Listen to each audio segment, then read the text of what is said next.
So let me first say hello to everybody. My name is Patrick Naylor from Imperial College in London, and I am so delighted to have the chance to chair this webinar and to introduce our speaker, Isabel Trancoso. So yeah, what can I say to introduce somebody like Isabel? It's almost impossible, but I think I could really begin by just echoing the words of her recent award, the 2024 International Speech Communication Association Medal for Scientific Achievement. And in this ISCA award, her citation was actually based around three components. So let me echo those. The first one, pioneering contributions to speech coding. The second one, speech resources, particularly the Portuguese language. And the third one, sustained service to the speech community. So you can see that in Isabel, we have really a scientific leader who has made many, many pioneering contributions. In fact, I would say that in speech processing, her work has been at the foundation of many things and continues to be so important in the speech processing community. So we're honored to have you with us, Isabel. Thank you so much for agreeing to present your webinar today. Just a point of housekeeping. So maybe I could ask the people that are attending kindly to mute their microphone. Obviously, this is being recorded as a webinar, and we hope that many people will enjoy watching this at a later date. So it makes sense that we mute our microphones so Isabel's voice is the most clearly heard. At the end of the talk, Isabel, I think you could be happy to take some questions at the end. So please save those questions. As I mentioned, the webinar will be recorded, but I could confirm that we will not be recording the questions of the Q&A session. So the questions at the end will not be recorded. So maybe you don't feel comfortable to speak if it's being recorded. So the questions at the end will not be recorded. So it can be maybe less formal for that. Good. Well, with that said, let me introduce Isabel and ask you to present your webinar for us on speaker profiling. Thank you. Thank you so much. This is a huge honor for me, and I don't deserve it at all. In fact, I find it hard that anyone would be interested in listening to a webinar from a retired researcher like me. But in spite of being officially retired from teaching, I still have some favorite research topics, and I'm lucky enough to have students and colleagues with whom I can go working with them. And speaker profiling or profiling individuals from their voice is at the top of my list. So, how do I advance this? Yeah. Speech encodes information about physical characteristics such as gender, age range, even height, but also many other characteristics such as emotion, personality, stress, sleepiness, or accent, just to name a few. Moreover, it also encodes information about a plethora of diseases that affect the organs that are involved in the planning and production of speech, and which go way beyond the so-called speech and language disorders like stuttering or stigmatism or whatever. So, a brief look at the speech production mechanisms allows us to understand how can speech encode so much information. It's a highly complex process. I guess that you are all familiar with that. It includes cognitive thought and coordinated muscle actions. First, these involve respiration, the action of the lungs, then phonation at the level of the vocal folds in the larynx, which open and close in quasi-periodically during voiced speech, and also articulation, the action of the vocal tract. The articulators, the lips, the jaw, the tongue, etc., shape the oral and nasal cavities to produce the speech sounds of the language.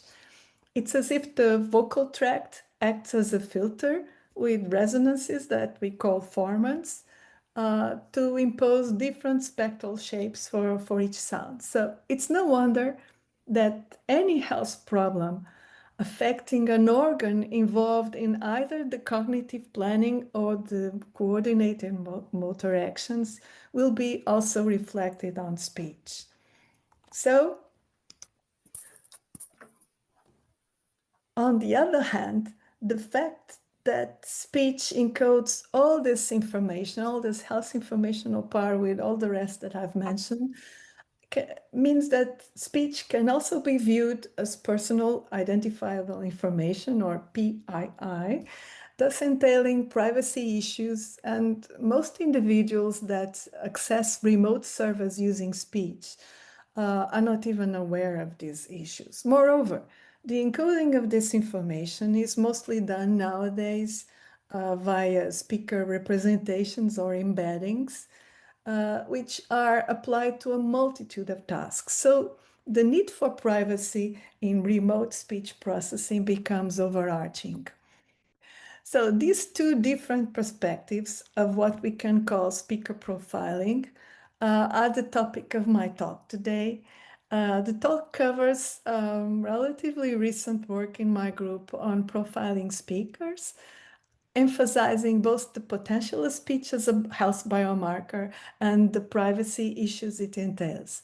The work results from a collaboration with my colleagues Alberto, Caterina, Francisco. In fact, most of the work was done during the PhD thesis of Caterina and Francisco. And also, I was also very lucky to have the co-supervision of Biksha Raj from CMU and Tanya Schultz from the University of Bremen on this thesis. So it's a collaboration with all these people. Let us start with speech as a health biomarker by looking at this slide in which Katerina tried to fit all the most studied speech affecting diseases together with the way they affect speech.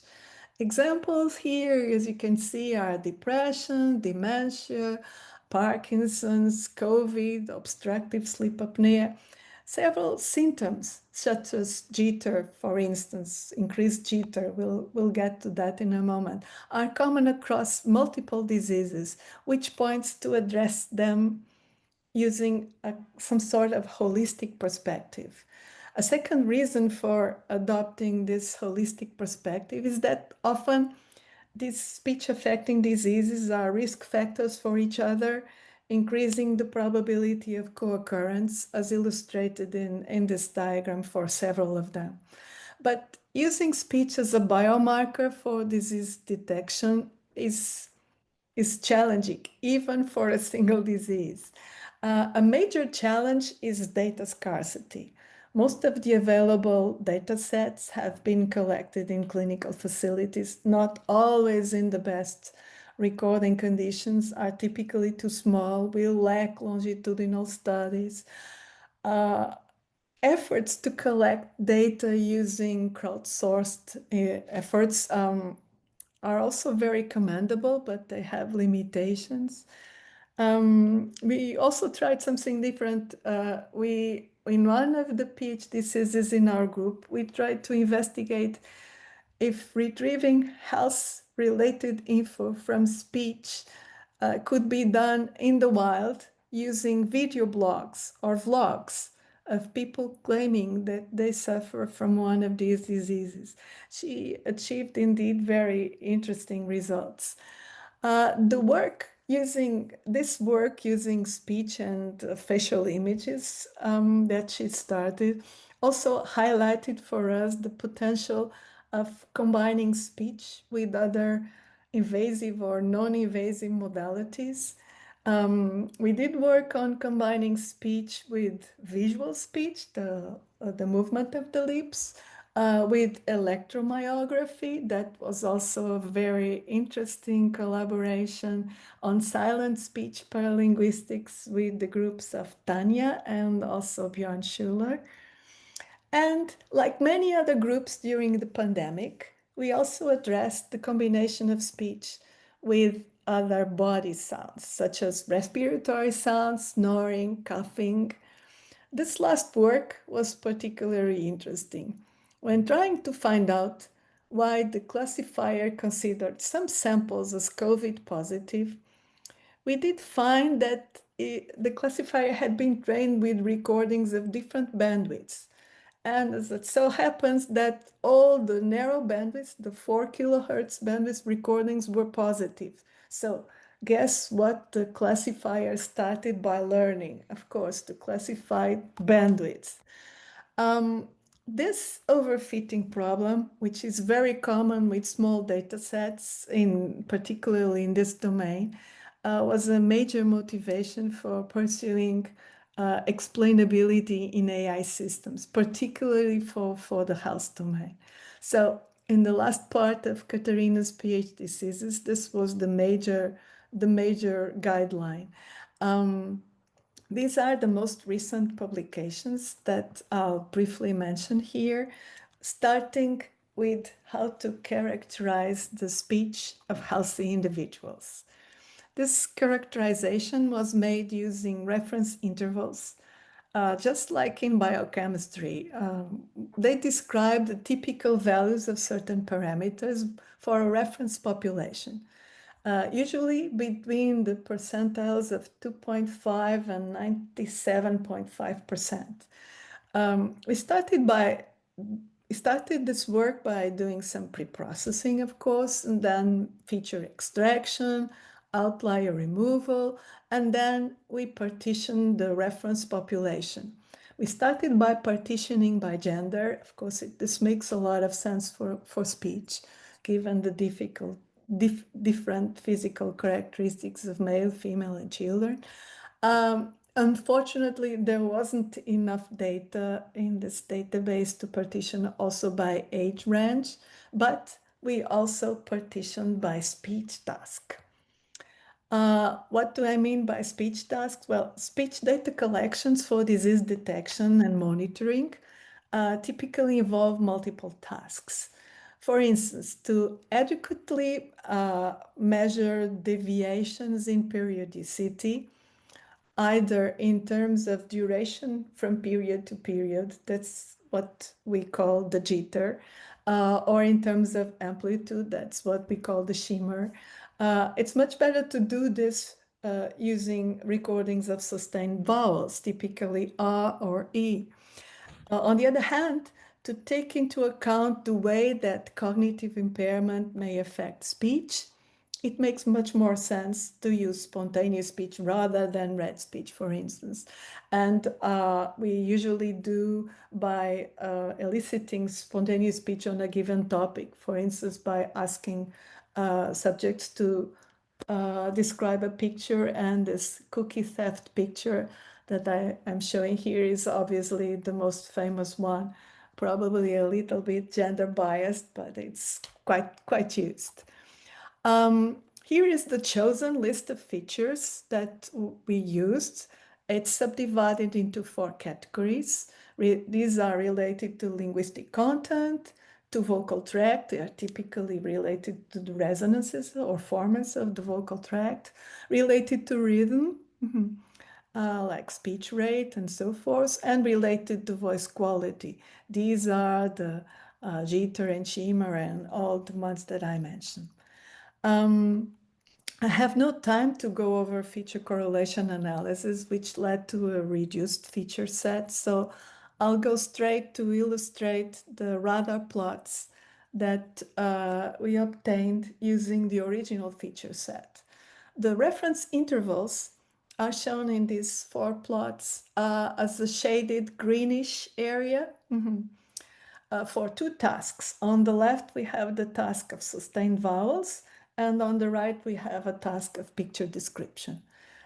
Superimposed on these reference intervals, we have in blue the values, the representation that we got for healthy subjects, and in pink, we have the ones for patients from Parkinson's on the left and Alzheimer's on the right.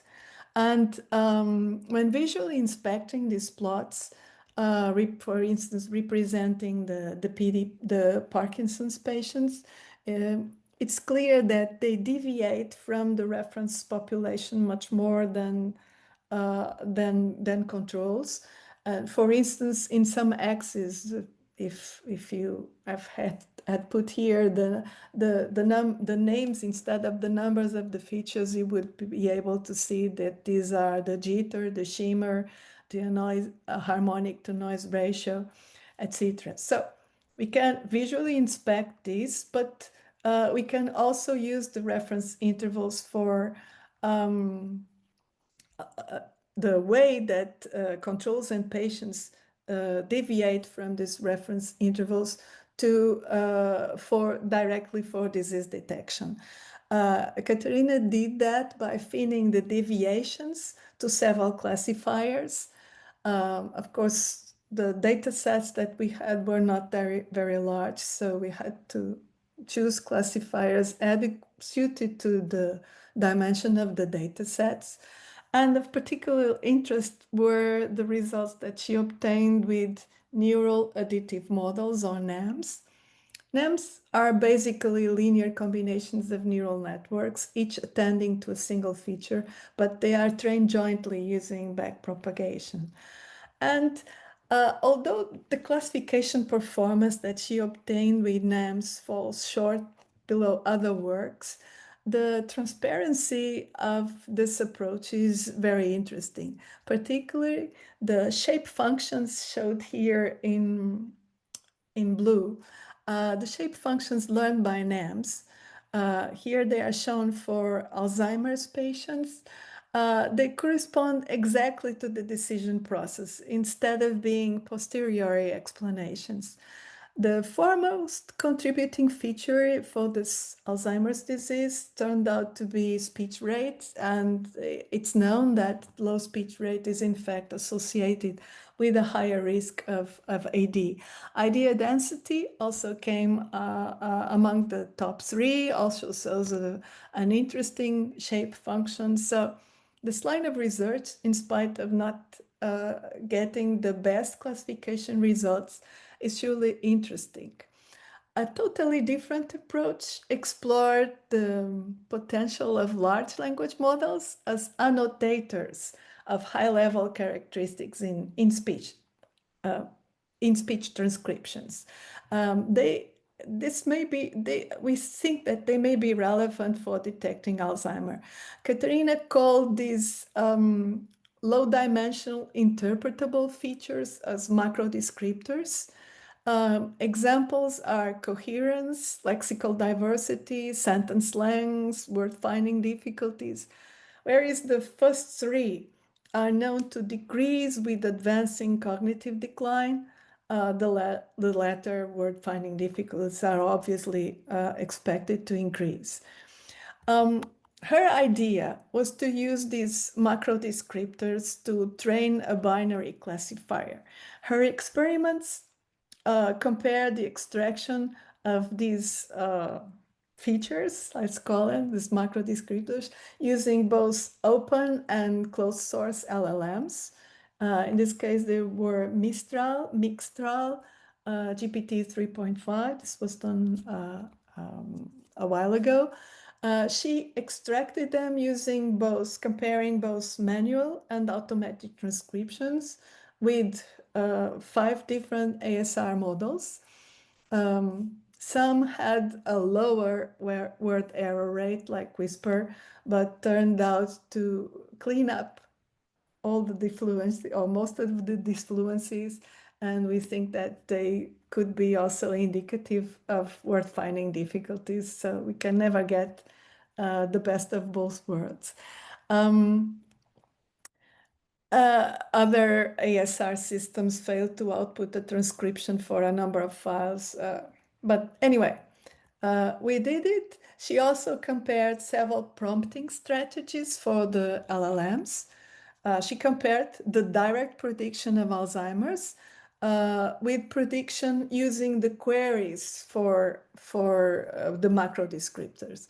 As an example of the latter, the bottom right prompt used the LLM as a fluency evaluator, listing the 7 concepts that we could find in the picture, the cookies heft picture, and also queried for the diagnosis prediction and the confidence of the prediction. Here's an example of the input transcription and the output using this prompt. You can see the values that the LLM attributed to each of the macro descriptors and the overall prediction. The distribution of the macro descriptor clearly shows differences between Alzheimer's and control subjects, particularly for the ones on the right, the lexical diversity and coherence. And here's another way of displaying this deviation using the reference intervals in radar plots, but it's basically the same info.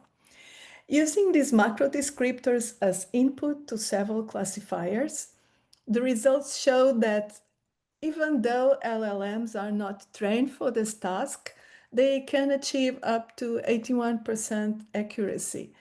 The study has, of course, many limitations. The macro descriptors are susceptible to small prompt variations. This is aligned with previous research on many other topics. The study obviously needs to replicate it with much larger corpus. The address corpus that was used here had like 78 patients and 78 control subjects. We also, of course, ignored non-speech events, specifically pauses and field pauses, but using this info can also be a very good, would also be a very good macro descriptor. In spite of these limitations, we think that employing LLMs as extractors of macro descriptors is a very promising direction in terms of improved explainability. But we can wonder whether there's a price for explainability on using speech as a health biomarker in terms of overall performance.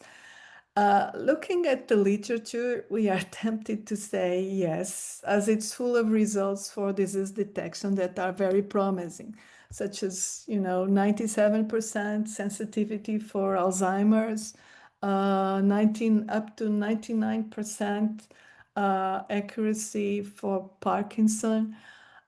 These results are, of course, very exciting, but we have seen them for several years now, and there are not many commercial applications for diagnosis being used. Arguably, the most important issue to address before the transition to commercial applications is to ensure the generalizability and reliability of the obtained results. So we still have a long way to go, starting with overcoming the limitations of our current data sets. Let us now switch gears to to discuss the privacy issues that are raised by all this information conveyed by speech signals. Given all the info, the signal has multiple vulnerabilities, both not only in terms of profiling, but also in terms of impersonation. Our research community has done major advances in dealing with these vulnerabilities, namely within the voice privacy challenge, the automatic speaker verification spoofing challenges, and we even have a special interest group on this topic. So I have seen a lot of progress lately. The PhD thesis of my student Francisco is just one more contribution to this effort and covers much more than the few papers that I'll be able to talk here. Suggested by the title of the thesis, Privacy Preserving Machine Learning for Remote Speech Processing, the scenario is the following. We assume that a user and a remote server want to collaborate to obtain the output of some speech-based machine learning model, but the user does not trust the service provider with his or her recordings, while the service provider does not want to share its valuable model with the user. So The question is, how can we protect privacy in this setting?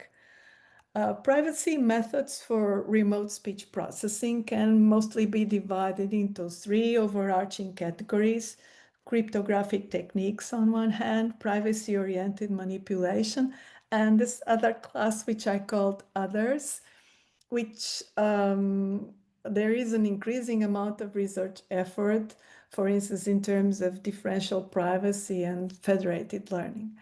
Francisco work covered all the classes of cryptographic methods shown here, homomorphic encryption, secure multi-party computation, limited liquid hash, cover them all. But more recently, he invested in a bit less explored field, speaker information minimization, which aims to remove speaker traits that are not necessary for the target task and can therefore remain private. This enables new levels of privacy and utility. The cryptographic techniques can be applied to tasks where it's difficult to disentangle speaker-related and task-related information. A major advantage is that they provide very strong and formal privacy guarantees.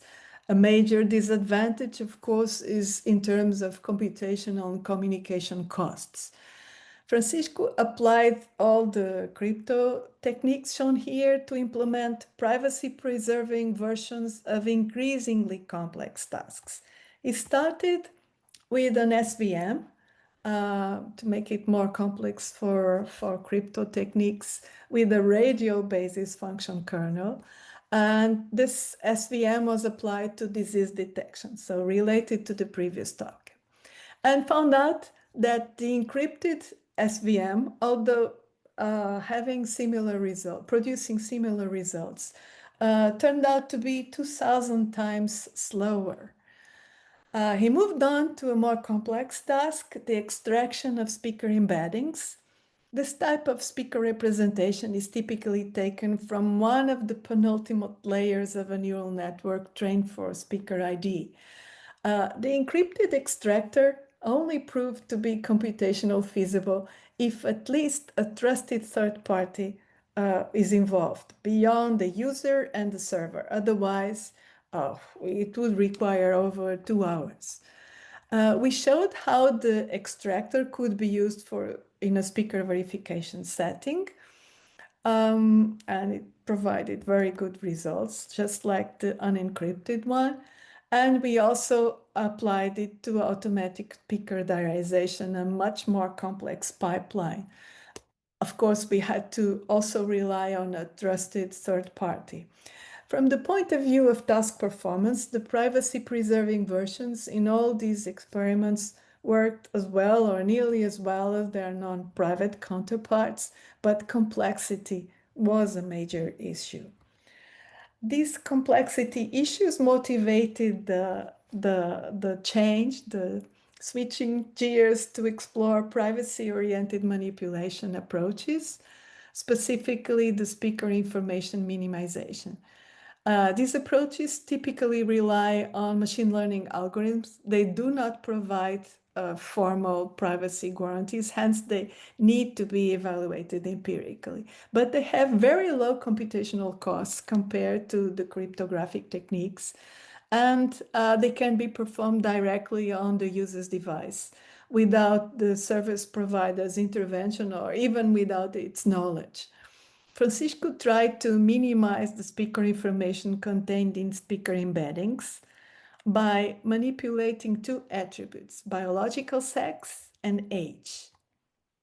To this end, he proposed the use of a vector quantized variational autoencoder, which has been shown to have an inherent ability to disentangle information at the level of the quantization module. However, in this scenario, we don't have access to recordings of the same speaker with different gender values or different age values. So to control the attribute of the output, we condition the decoder with information provided by an external up there, an external attribute classifier, such that at test time, the decoder relies on this information to reconstruct the output, allowing the attribute to be manipulated or removed.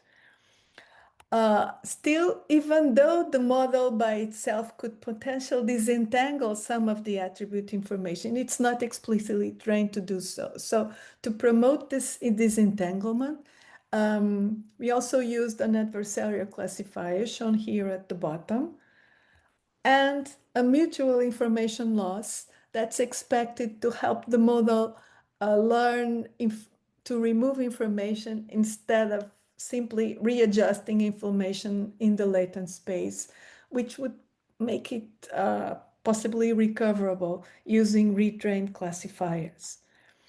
As a proof of concept, he trained two models to remove speaker attributes. Like I said, one for biological sex on the results on the left, and the second one for age on the right. The result shows that every one of these components that I've been mentioning helps to reduce the attribute classifier almost to chance level. But the speaker information results that were obtained using the manipulated embeddings showed that the task performance is inversely proportional to the privacy guarantees. Still acceptable, but inversely proportional. So there's kind of a trade-off between privacy and task performance. We only tested this for speaker verification, and we can wonder whether this type of manipulation can be explored, for instance, for voice anonymization. So let's listen to some synthetic samples produced first by manipulating biological sex. This is an original male voice. On July 4th, the Sunbury plant was put into commercial operation by Edison. The result by changing to female. On July 4th, the Sunbury plant was put into commercial operation by Edison. And attempting to totally remove the gender info. On July 4th, the Sunbury plant was put into commercial operation by Edison.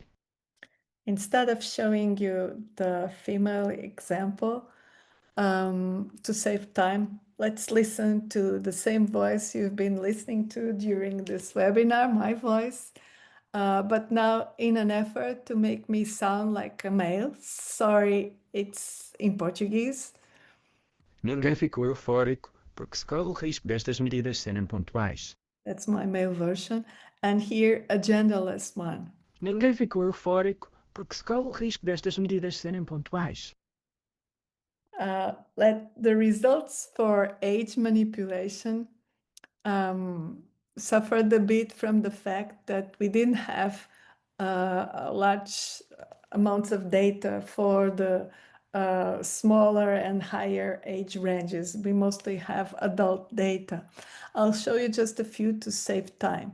Same original male voice, now with 12 years. On July 4th, the Sunbury plant was put into commercial operation by Edison. 14 years. On July 4th, the Sunbury plant was put into commercial operation by Edison. The original male voice. On July 4th, the Sunbury plant was put into commercial operation by Edison. And over 80. On July 4th, the Sunbury plant was put into commercial operation by Edison. And the last one is supposed to be a 7-year-old Isabel. Ninguém ficou eufórico porque se corre o risco destas medidas serem pontuais. I can assure you that I can't remember ever sounding like that. So there are so many directions for future research on speech privacy that I'll just list here the announcement for the new international doctoral network, Marie Curie network, called PST, Privacy for Smart Speech Technology. Some of the 12 PhD positions are still open, so please contact us if you're interested in any of these topics. And I'm not going to read the list, but it's an impressive amount of research that's waiting for us, and it's really exciting. Another research trend, which I also find very exciting and I would like to personally explore, is in the direction of one-bit LLMs. That is, models that instead of weights that take up 16 bits, use mostly binary or ternary weight, +1, -1, or 0. 1 year ago, there was an article in IEEE Spectrum that claimed that imprecise language models are smaller, speedier, and nearly as accurate.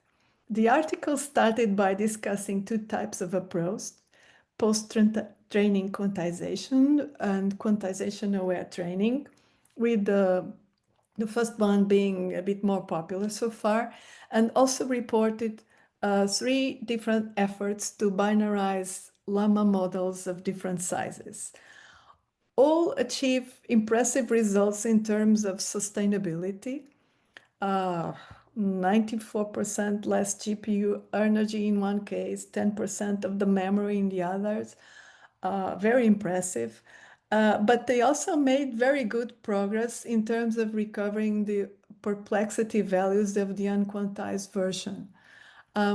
This all sounds very promising, but to fully exploit these models, one would need custom hardware that could natively represent each parameter as -1, +1, or 0, and then simply add or subtract values and avoid energy-consuming multiplications. I would add that these LLMs can also be potentially advantages in terms of privacy-preserving machine learning. Who knows what we can achieve by combining them with cryptographic approaches? It's really exciting. Another research trend is machine unlearning in speech foundation models. Machine learning models are known to memorize information about their training data. This, although it's necessary for learning, may also put the privacy of the model's training data subjects at risk. Recent research has shown that not only it's possible to determine from the output of the model whether a data sample has been used to train it or not, but it's also possible to extract private information from the training data samples simply by probing the model. In parallel, we also have the GDPR telling us that we have the right to be forgotten. So any person can request their data to be erased from the training data of a model. These two factors, but not only these, have led to a growing interest in machine unlearning, particularly in the image domain and in the text domain. For the speech domain, this topic is not explored to our knowledge, but given the growing size of these multi-purpose speech foundation models that encode information about millions of speakers, we need to fill this gap. So for that, we proposed this national project done in cooperation with the CMU Portugal program. It's called Learning to Forget, LEAF. And we also have some vacancies for a PhD student and a master student in this project. So again, contact us if you're interested. I nearly come to the end of my talk. I have to make a very brief summary given the time. So as a summary, I've presented 2 perspectives on profiling speech. Speech as a health biomarker and speech as personable identifiable information, with a particular emphasis on the need for explainability and for privacy. These 2 so-called pillars of responsible AI are not exhaustive. We have many others: sustainability that I briefly mentioned, robustness, safety, accountability. There's a lot of them. So responsible speech processing is really a major cause that we should all embrace. Moreover, we live in a world in which the regulation on artificial intelligence is dense and very, very complex. For those of you like me live in the EU, this regulation is the recently approved AI Act. And it's very good for the legal community to bravely go through its 459 pages, but for the signal processing community, we are not made for that. But I think that if we embrace in our research the pillars of responsible signal processing, we'll surely comply with all the regulation. So this is the end of my talk. My apologies for being so biased and concentrating on the work I'm familiar with instead of doing a broader and more updated overview. As you can see by the list of references, I would never have the time or the in-depth knowledge to go through all of them. And there are much more works that would deserve to have been mentioned. So apologies for that. Before finishing, I'd just like to reiterate my thank you to the organizers of these webinars for the invitation, to all the audience for bearing with me for so long, and to my research group. This is us during our Christmas party, together with a few past members which live in Lisbon and still join us for these occasions. It's always great fun to see them, and I thank them all. Thank you. Oh, thank you very much, Isabel. Thank you. Well, I don't know how we do applause on webinars, but maybe the little clapping symbol or what have you. But please understand the applause. Thank you. This was a really inspiring talk. Thank you so much. You started apologizing for it, but actually I found that really inspiring to see your perspectives and the scope. Yeah, I suppose maybe it's signal processing of speech signals was one of the earliest applications of signal processing. I think digital signal processing, at least motivated by the telecommunications, the telephone industry. Coding. Yeah, and coding, exactly. And this has been going on for, I don't know, probably 100 years or something like this. And yet you showed today that, boy, is it a hot topic. It's still I know. many new things are coming, and we see a big impact of machine learning. And we also start to touch on the ethics. And you already mentioned, explainability of machine learning and LLMs and how this all fits in. So I'm delighted. I count myself as at least 50% a speech person. I do speech. I'm delighted that our topic is, continuing, I think, to be a leading topic in signal processing and data science and machine learning. And I think you captured many of those aspects in this fascinating talk. So really, thank you very much indeed. Thank you.